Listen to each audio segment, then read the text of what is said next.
Habari, habari, habari mpendwa. Habari ndugu yangu. Habari rafiki yangu. Ninakukaribisha tena kwenye kipindi chetu. Mimi ni Minister Joseph.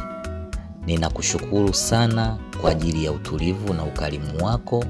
Ukaweza kusikiliza kipindi kilichopita, ukaweza kucomment, ukaweza kulike, ukaweza kusubscribe. Ninakushukuru sana. Sina mengi ya kukulipa zaidi ya kukuambia na we Mungu akufanikishe na kukubariki.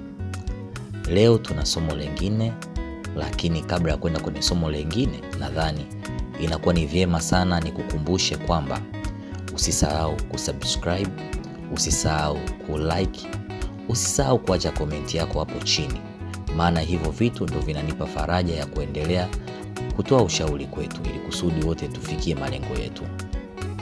Na Mungu akubariki sana.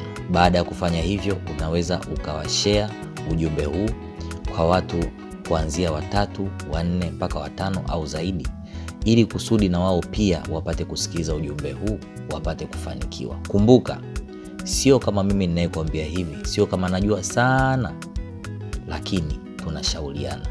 Hata wewe ukiwa na kitu kizuri, utatamani jirani yako, utatamani ndugu yako, utatamani mtoto wako, mume au mke wako, baba au mama yako, utatamani naye pia umshirikishe. Vivyo hivyo, hata mimi sipo tayari kuona mtu anateseka, sipo tayari kuona mtu anaonewa.